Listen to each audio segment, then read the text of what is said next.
we're not open I'm just not looking yet. for a drink. I'm here to see Shelley. Oh, excuse me. Something I can help you with? I'm her mother. No, it has to be Shelley. Well, I'm not sure it's convenient. It's all right, Mum. I'll see to this. Well, if you say so. Who's that? I really couldn't tell you, Betty. Unless it's someone who used to be a friend of Peter's. I'm going out. You two can hold the fort, can't you? Yeah, thanks. But hang on. Used to be a friend of Peter's. Does that mean she isn't now? That's right. And before long, Betty, he won't have any friends left at all. No, thank you very much. Yes, I'll find it. Bye. I've got an appointment for later. It's a lady solicitor, Maya something or other. I didn't quite catch it. Anyway, she specialises in family troubles, which more or less covers our situation. A woman? I don't know if that's such a good idea, Roy. Why is that? You're a man. Yes, I grant you. I think a woman might automatically tend to side with the baby's mother. Oh, see what you mean. By the way, do you think I ought to tell Tracy that we're consulting a solicitor? Oh, no, the less she knows, the better. Do you still want me to come with you? Husband and wife, shoulder to shoulder sort of thing. Might help. Would you do that, Hayley? Of course I will. You don't have to ask. Excuse me. Didn't know what was going on in your own greenhouse. On my life, Vera, I had no idea. No, because you're an idle swine. You're too lazy to walk up to the allotment to see what's going on. Listen, it's not my fault. If you want to have a go at somebody, have a go at him. He was in charge. I didn't know them plants was cannabis. Well, you should have done. You're supposed to be clued up and streetwise. It's that girl, that Maz. Ever since he met her, his brains have slipped down his trousers. Mazzy's all right. She's a really nice girl. What, growing dope? In our greenhouse? And giving me what's called herbs so that I can bake cakes with? If she's a nice girl, I wouldn't like to meet a nasty one. Oh, what the hell's that? Listen, what have you been up to with this Maz, eh? Has she been giving you a bit of the other, has she? No, she has not. There's been nothing like that. You better come in. Oh, you're a mug. It's the police. Mr. Duckworth? So have you found her then, that Maz, what's her name? Lachlan. She gave an address to the allotment inspector. We checked it out. There's no such place. So that proves it. She's a bad one. It's her you want, not our Jack. Sorry. I'm here to tell you, Mr. Duckworth, we will be taking this to court. You'll be notified in due course. I'll say good day. Well, that's it. I've had it. Oh, no. No, we're going to fight this all the way. We just need that girl. And seeing as how you fancied her, you can be the one to find her. I don't know where she is, Vera. Well, you better start looking, hadn't you? And don't come back till you've found her. You always told me Neil Ferns meant nothing to you. He didn't. Not the way you mean, anyway. Well, in that case, why are you going to the funeral? It just dawned on me. You're jealous. You're not, are you? Oh, come on, Todd. How can you be jealous of someone who's dead? It just sounds to me like you thought more of him than you're letting on. Well, I didn't. I didn't even really like him. I'm going to his funeral for Bethany's sake, not mine. Don't think a little kid ought to be at a funeral. It's morbid and she'll be frightened. No, she won't. She's too young to understand about death and that. Right, so what are you taking her for? I thought you understood. I just know one day she's going to want to know about her father. Her biological father. She'll always think of you as a dad if that's what's worrying you. But she's going to want to know about Neil, and she's never going to get to meet him now. I just want to be able to say that I took her to his funeral. She's wrong. Will you tell her, Nick? It's Sarah's decision. Thank you. But I happen to think she's right anyway. Our dad died before I felt I ever really knew him. And Sarah, you were much younger than me, of course, but I always wanted to know more. I was always glad to hear what people could tell me about him. But it was the same for you, wasn't it? Mwah. Come on, sweetheart. Let's go. Oh, I've got your watch here. I can't stop, man. I'm doing work. Just came to see how you're doing. Oh, man, it's doing me head in, you know, knowing that she's only next door. Does she know I'm living here? I don't think so, but I don't know for sure. I had to tell her that me and Sunita said you couldn't stop with us anymore, but I didn't say we were going. I could have got the sack because I didn't tell her about Lucy. Look, yeah, I'm sorry I've made life difficult for you, I know. You've made it damn near impossible for yourself. Well, what's she been saying about me? Have you seen her? Well, not today. Like I said, I'm only going in. But she was in a bad way yesterday. I mean, she was mad as hell over what you've done. But at the same time, man, she's heartbroken, isn't she? Well, that's because she still loves me. I mean, I know that. You know, and I love her. I always will. So when you see her, you just tell her that for me, will you? Well, hang on. There's such thing as the messenger getting shot for that type of thing, Peter. No, look, I don't want to get you in any deeper, you know. I don't want to cause any more trouble for you, but I'm saying if you get the right moment, you know, just put in a good word for me. Because deep down, I know she still loves me. I know that. I want him locking up. See, this is my marriage certificate. July this year. So you're Mrs. Barlow? Yeah, so it says on there. Only she's not. Here's my marriage certificate. March, also this year. You see, it's bigamy we're talking about. And we've even got the wedding photos to prove it.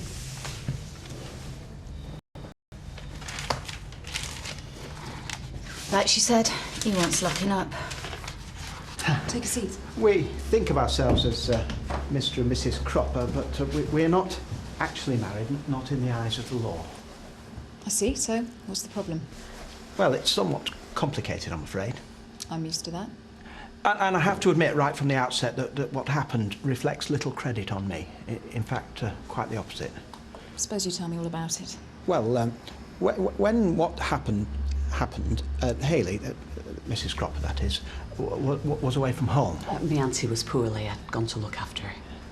Yeah, I was a guest at a wedding of some friends, and at the celebrations afterwards I had... Well, I was drunk.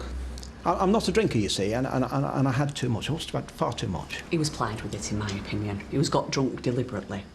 Well, anyway, and I'm so ashamed to tell you this, and I deeply regret the anguish that I've caused Hayley. I woke up in the bed of a young woman.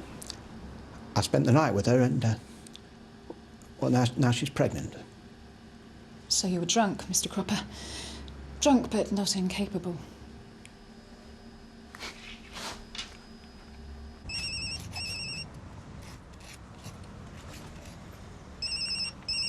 Shell? Yeah, look, I'm so glad you phoned. I just wanted to say to you that... Yeah, of course I'll listen. Yeah. OK, fine. Well, look, I can come over now and... Yeah, sorry. Look, I can do whatever you want. OK. I'll be there. 1 o'clock. Bye. Is that Shelley? What does she want? She wants to see me. She wants me to go around there at 1 o'clock. What for? Well, Kieran must have put in a good word for me, like I asked him. You know? And it's obvious she wants to talk. So she must have been thinking things through, realised how much I love her, and she wants to give me another chance. Yeah, well, I know she's not the brightest light bulb in the chandelier, Peter, but... Well, she can't be that stupid, can she? So, let me see if I've got this straight, Mr. Cropper. This young woman, Tracy... Preston. Preston, yeah. She acknowledges you as the father of her child, and you've persuaded her against her initial decision to carry the baby to term. That is correct. We're very concerned about her terminating the pregnancies. I can't have children, you see, Miss Sharma. Ah, yes. I think I'm beginning to understand. And to secure Miss Preston's agreement not to abort the pregnancy, money changed hands, £5,000? Yes, with more to come when the baby's born. She doesn't want to keep it, you see. Yeah, we're worried she's going to change her mind. That's why we wanted your advice. We don't know much about the law. We do know we want this child to bring up as our own. Hayley and me, that is. We just want to know how we stand. Legally, you've virtually no rights at present. You're totally dependent on Tracy's goodwill, and if it were to come to a dispute between you and her, you've no chance at all. But when the baby's born, it would be very useful if she were to name you as the father on the birth certificate. Right, yes. And then you could certainly proceed with an application to formally adopt or go for a residence order to have the child in your care. But I must stress, this calls for the mother's willing agreement. That's absolutely vital. And ought we to try for some sort of written agreement, would you say? Well, that's certainly an option, but as I said, if you fell out with the mother, I'm not sure it would be of much good. What I'd like to do is give the matter some thought and talk with you again if you're agreeable. Yes, well, we'd be very grateful for your advice. Fine. And in the meantime, whatever you do, don't fall out with Miss Preston.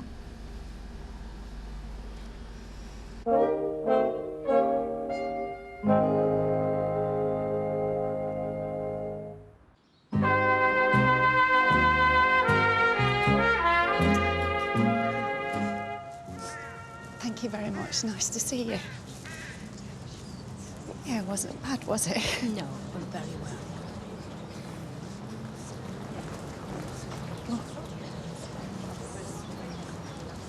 It's Sarah, isn't it? Yeah. I knew the minute I saw you. Norma, this is Sarah Louise Platt. It's so kind of you to come. And this is your little girl, isn't it? Yours and Neil's. I know her name, it's, Bethany. Bethany, that's it. Oh, please forgive me, it's so much to bear, Louise and Neil. But I'm so glad you came, I can't tell you. You will come and have something to eat with us, won't you, you and Bethany? Oh, I don't know whether... Oh, please, you must. At least give me the chance to say thank you for coming. I've so much to say to you, Sarah. So much. Come on, Jacko, lad. How we fixed, me and Kirk? For what? Don't act the innocent. Some of that wacky backy you've been growing. I don't know what you two are laughing for. It's not funny, this. Here, here. I felt terrible after I ate that cake. So did I. Go away, Yoda. Dad, I heard you had a high old time. High's the right word, but I didn't enjoy it. Well, you should have done like President Clinton. Be careful not to inhale. You can't inhale cake. Yeah, you can. I've done it. Get crumbs down the wrong way, it's terrible. Look, it's all right for you lot, but the police think I'm guilty. All because out of the goodness of my heart, I let somebody else use me flaming greenhouse. Well, it's very true what they say, Jack. People in glass houses shouldn't get stoned.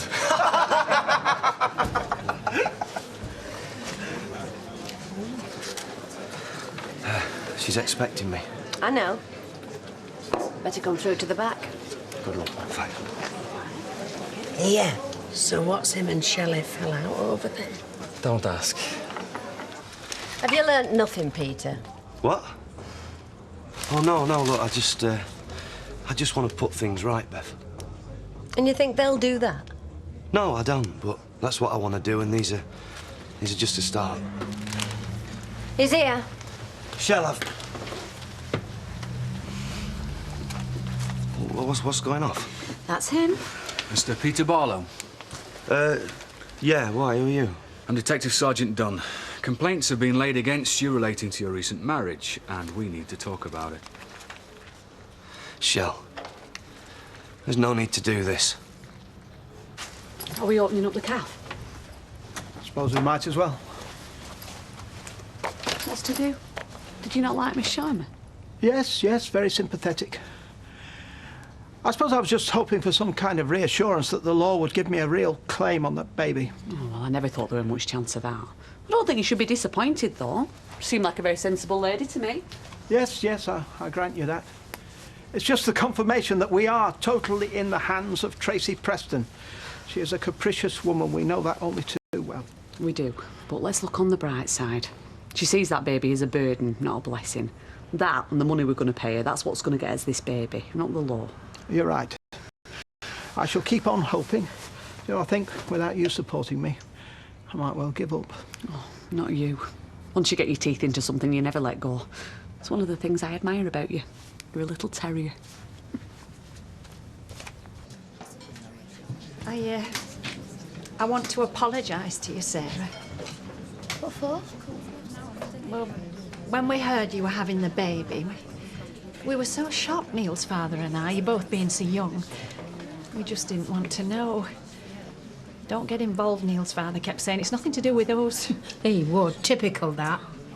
Well, the way I remember it, my mum and dad, they wanted to keep you out of it anyway.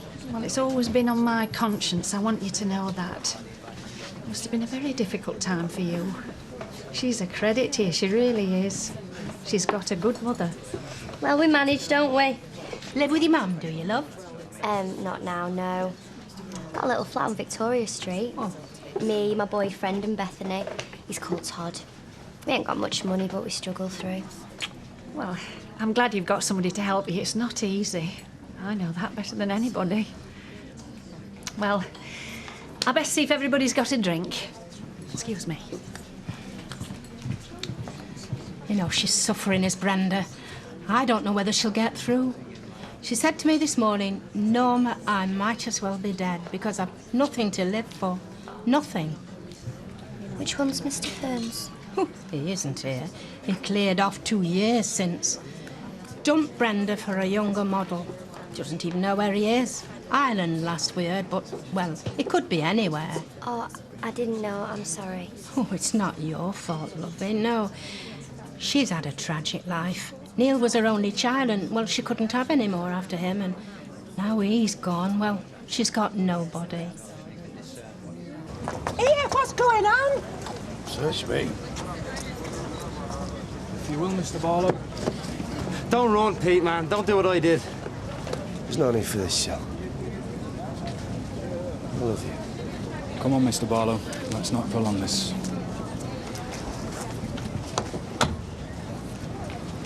Shelley, what are they doing him for? Shelley? Any regrets?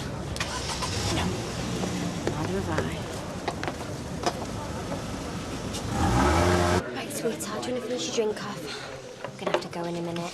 Time I went to the little girl's room. Nice to meet you. And you, lovey. Bye-bye. It's been like a miracle, is this? How do you mean? I buried my only child today. And when I turned away from his grave, there were you and little Bethany. It was like God was talking to me. Oh, well, I don't know about things like that. Let me ask you, what made you come to the funeral today? Well, Bethany doesn't understand, but I felt that one day she'd want to talk to me about her father. And so I thought, well, when that day comes, I can tell her about him. Tell her how she went to his funeral. You see, to me, it was God's will that sent you. It was God's way of saying to me, the Lord taketh away, yeah, but he also giveth. I've no one in the world now, Sarah, I'm on my own. Except for little Bethany. Neil goes on in hers. Yeah, I see what you mean. I can see you're a fine mother to your beautiful little girl. I can tell you're a kind person. I wanted to ask you, would you let me come and visit Bethany sometimes? Could you do that favour to a woman who has no one in the world to care about except this little girl who came into my life today, my little granddaughter? Yeah, of course you can. You know where we live. Yeah, call round any time. God bless you. Thank you. Thank you.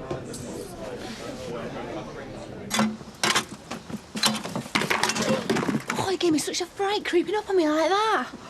Wasn't creeping up on you. Just thought you might be here, that's all. Been looking all over for you. Yeah, well, you found me. What are you doing? What does it look like? Getting stuff together and getting out of here. You heard about Jack, hadn't you? Well, I'd heard there'd been a bit of trouble, yeah. A bit? They've arrested him, took him down the station, said that they're going to do him. And you know why? Them plants you was growing in his greenhouse. It's bad luck on Jack. Somebody must have recognised the weed and grassed him up. But Jack had naught to do with it, you know that. He's innocent.